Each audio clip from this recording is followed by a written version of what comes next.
ಎಲ್ಲರಿಗೂ ನಮಸ್ಕಾರ. ಕವಿಯ ಲೇಖನಿಯಿಂದ ಚಿಮ್ಮುವಂತಹ ಕಾವ್ಯ ಕಾರಂಜಿ, ಅದರಲ್ಲಿ ಉತ್ಪನ್ನವಾದಂಥ ಕವನ ಗಾಯನದ ರೂಪ ತೆಗೆದುಕೊಂಡಾಗ ಹೇಗಾಗತ್ತೆ ಅಂತ ನೋಡೋಣ. ಕಳೆದ ತಿಂಗಳು ಏನಿತ್ತು? ಫೆಬ್ರವರಿ ಅಲ್ವಾ?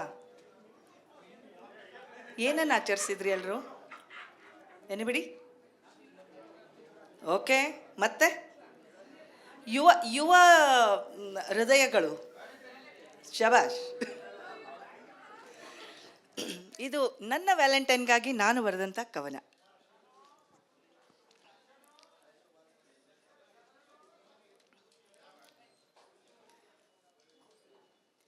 ಎನ್ನ ಕವನದ ಸಾಲುಗಳಲ್ಲಿ ನಿನ್ನ ಬಣ್ಣಿಸಬಲ್ಲೇನು, ಎನ್ನ ಕವನದ ಸಾಲುಗಳಲ್ಲಿ ನಿನ್ನ ಬಣ್ಣಿಸಬಲ್ಲೇನು, ಎನ್ನ ಸ್ವರದ ಮೋಡಿಯಲ್ಲಿ, ಎನ್ನ ಸ್ವರದ ಮೋಡಿಯಲ್ಲಿ ನಿನ್ನ ಬಂಧಿಸಬಲ್ಲೆನು, ಎನ್ನ ಕವನದ ಸಾಲುಗಳಲ್ಲಿ ನಿನ್ನ ಬಣ್ಣಿಸಬಲ್ಲೆನು.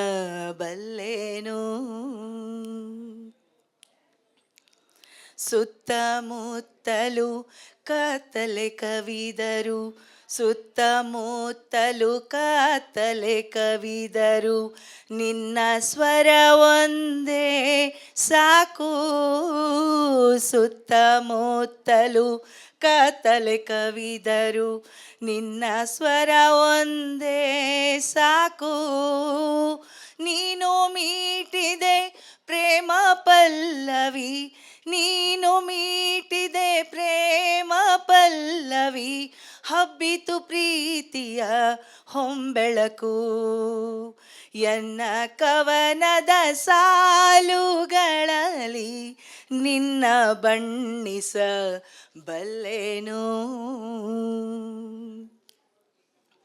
ನಮ್ಮ ಪ್ರೀತಿಯ ಹೂಬನದಲ್ಲಿ, ನಮ್ಮ ಪ್ರೀತಿಯ ಹೂಬನದಲ್ಲಿ ನಿನಗಾಗಿಯೇ ಕಾದಿರುವೆ, ನಮ್ಮ ಪ್ರೀತಿಯ ಹೂಬನದಲ್ಲಿ ನಿನಗಾಗಿಯೇ ಕಾದಿರುವೆ, ಕಂಗೊಳಿಸಿದವು ನನ್ನ ನಲ್ಲನ, ಕಂಗೊಳಿಸಿದವು ನನ್ನ ನಲ್ಲನ ರಂಗಿನೋ ಕುಳಿಯ ಒಡವೆ, ಎನ್ನ ಕವನದ ಸಾಲುಗಳಲ್ಲಿ ನಿನ್ನ ಬಣ್ಣಿಸಬಲ್ಲೆನು,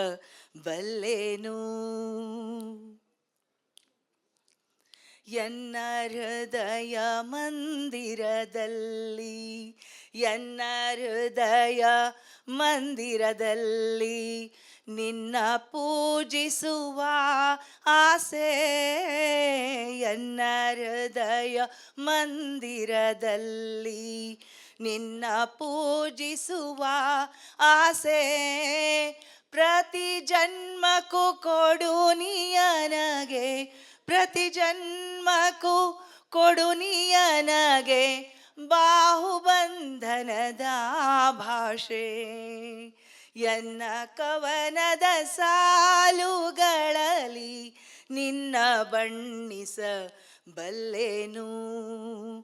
ಎನ್ನ ಸ್ವರದ ಮೋಡಿಯಲ್ಲಿ, ಎನ್ನ ಸ್ವರದ ಮೋಡಿಯಲ್ಲಿ ನಿನ್ನ ಬಂಧಿಸಬಲ್ಲೆನು,